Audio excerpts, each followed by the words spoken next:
Hello friends, स्वागत है आपका एक बार फिर से आपके अपने लीगल चैनल सोच पर प्रहार में। दोस्तों, नए लॉ लागू हो चुके हैं। आज का ये वीडियो बहुत ही इंपॉर्टेंट रहेगा क्योंकि आज जो चीज़ें मैं आपको बताने वाला हूँ वो अगर आप मैट्रिमोनियल विवाद में तब भी और अन्यथा भी आपको पता होनी बहुत ही ज़रूरी है। आपको बिल्कुल भी मिसकॉन्सेप्शन में नहीं रहना है। तो आज के इस वीडियो को मैं आपसे कही कहूँगा, स्टार्टिंग से एंड तक पूरा देखो और अपने जितने भी चित परिचित लोग हैं सभी में शेयर करो ताकि सभी को ये नए कानूनों के प्रावधान पता चल सके। देखिए, आज की इस वीडियो में जिन नए कानूनों की मैं बात कर रहा हूं, दो आपको ऐसे कानून बताने वाला हूं जो आपको हमेशा याद रखने हैं, क्योंकि देखिए आम जीवन में भी और मैट्रिमोनियल लाइफ में भी आपका सामना पुलिस से होता है। अब पुलिस प्रक्रिया में क्या चेंजेस हो गए हैं, पुलिस क्या कर सकती है और आपको क्या करना है, वो सारी चीजें आज के इस वीडियो में मैं आपको बताने वाला हूं। और यदि आज की इस वीडियो में बताई गई चीजों को आप ध्यान में रखेंगे तो आप बहुत हद तक चीजों को सही से डील कर लेंगे। देखिए, कई बार गलती आम आदमी के पार्ट से भी होती है। आपने देखा होगा आजकल क्या है कि छोटी छोटी सी बातों पर, चौक चौराहों पर पुलिस वालों से लोग भिड़ जाते हैं। इस प्रकार की न्यूज आपने देखी होगी कि पुलिस की वर्दी फाड़ दी गई, जो कि बहुत ही निंदनीय चीज है। तो इन सब चीजों पे भी, इन सब चीजों की वजह से भी कानूनों में परिवर्तन हुआ है और पुलिस को कुछ एक्स्ट्रा पावर्स दी गई हैं। अब इसका दूसरा पहलू भी है। दूसरा पहलू यह है कि आम आदमी का कहना है कि पुलिस पहले ही पावर का मिसयूज करती थी, अभी वो और मिसयूज करेगी। तो दोनों ही, किसी भी चीज के दोनों पहलू होते हैं। तो आज हम इन चीजों को अच्छे से समझते हैं। अभी दोस्तों, सीआरपीसी की जगह लागू हुआ बीएनएसएस, भारतीय नागरिक सुरक्षा संहिता। अब ये जो बीएनएसएस है, इसके अंतर्गत पुलिस को कुछ पावर्स मिली। तो दोस्तों, अब हम इसको समझते हैं। पहले हम एक पावर समझते हैं पुलिस की, जो कि दी गई है 170 बीएनएसएस में। यहां पर यह कहा गया है कि यदि किसी पुलिस ऑफिसर को यह प्रतीत होता है कि कोई कॉग्निजेबल ऑफेंस ये व्यक्ति घटित करेगा, मतलब ऐसा अंदेशा होता है, उसको लगता है, तो वो उस व्यक्ति को तुरंत अरेस्ट कर सकता है। यानी कि without any order from magistrate और विदाउट एनी वारंट वो उसको उठा सकता है। ये जो पावर पुलिस के पास है, डेफिनेटली इसका यूज तो है, लेकिन इसके साथ साथ इसका मिसयूज होने की भी संभावनाएं काफी बढ़ जाती हैं। कई बार होता है कि पर्सनल रंजिश में इस तरह की चीज की जा सकती है। अब हम दूसरी धारा की एक बात करते हैं। यह धारा है 172 बीएनएसएस। इसके अंदर भी पुलिस को एक विशेष पावर बीएनएसएस के अंतर्गत दी गई है। इसमें यह बोला गया है कि यदि कोई पुलिस वाला किसी भी व्यक्ति को कोई युक्त आदेश देता है तो उसे उसकी पालना करनी पड़ेगी। वो उससे इनकार नहीं कर सकता, वो उसको रिफ्यूज नहीं कर सकता। देखिए, अभी तक क्या होता था कि पुलिस वाला में कुछ कह रहे हैं, बहुत से लोग होते थे बात को मानते ही नहीं थे। लेकिन अभी ऐसा नहीं है। पुलिस को विशेष पावर मिल गई है सेक्शन 172 सबसेक्शन 1 में। क्या पावर मिली है कि पुलिस वाला यदि कोई युक्त आदेश देता है तो आपको उसकी पालना करनी पड़ेगी। अब सीधे शब्दों में जो भी आदेश देगा एज ए पुलिस ऑफिसर, वो आपको मानना पड़ेगा। और अगर आप ऐसा नहीं करते हैं तो 172 सबसेक्शन 2 ऑफ बीएनएसएस के अंतर्गत वो आपको डिटेन भी कर सकता है और आपको मजिस्ट्रेट के समक्ष पेश भी कर सकता है।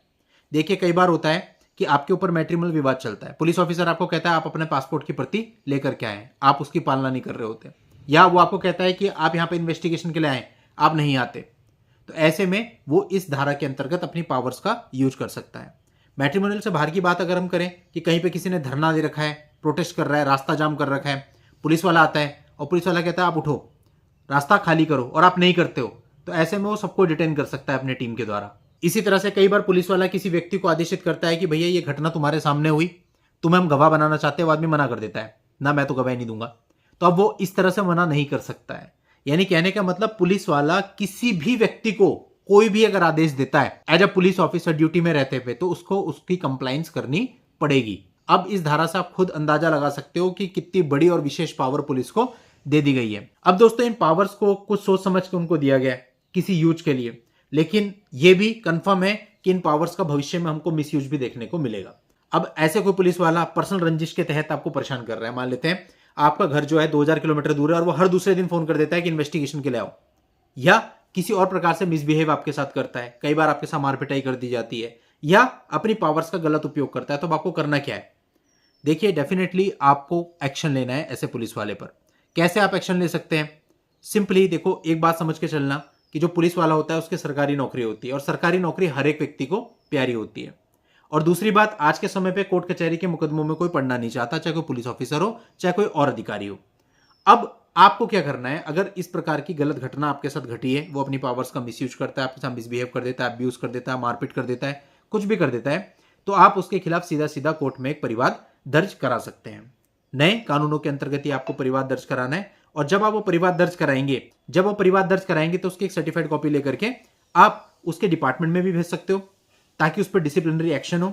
और सबसे पहले आपको पता है इस तरह की कोई भी चीज होने पर पुलिस वाले का प्रमोशन रुकता है।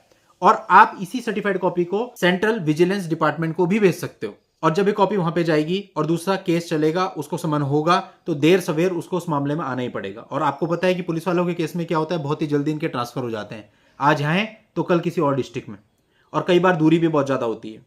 तो वो डेट्स पे जो उसको आना पड़ेगा और जो प्राइवेट उसके ऊपर मुकदमा चलेगा वो नहीं चाहेगा वो चले। और अगर उसका प्रमोशन भी इस वजह से रुकता है तो वो उसको भी नहीं चाहेगा, तो डेफिनेटली आपसे कॉम्प्रोमाइज करके मामले को निपटाना चाहेगा।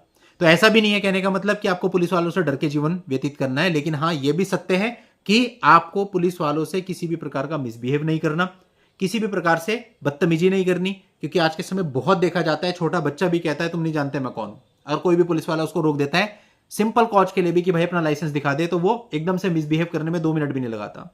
तो अब अगर आप में से कोई ऐसा है जो इस प्रकार का व्यवहार करता है पुलिस वालों से, तो डेफिनेटली पुलिस वालों को बहुत ताकत, बहुत पावर मिल चुकी है और वो अपनी पावर को यूज करते हुए आपको दंडित कर सकते हैं, आपका बुरा हो सकता है। तो अभी भूल के भी आपको ऐसा नहीं करना है। आप जितना हो सकता है पुलिस वालों से बच के रहिए, और अगर आपके साथ गलत होता है तो उसका उपाय ऑलरेडी मैंने आपको इस वीडियो में बताया। तो दोस्तों आज की इस वीडियो में इतना ही। ऐसे ही नए वीडियोस, नए लॉ पर निरंतर मैं इस चैनल पर ला रहा हूं आपके लिए, तो आप चैनल पर बने रहें। और अगर आपको वीडियो अच्छा लगा हो तो इसे शेयर कर दें और चैनल को सब्सक्राइब कर लें। आज के इस वीडियो में इतना ही। नेक्स्ट वीडियो में नई जानकारी के साथ मैं आपसे फिर मिलता हूं। तब तक के लिए goodbye and thank you for watching. Take care.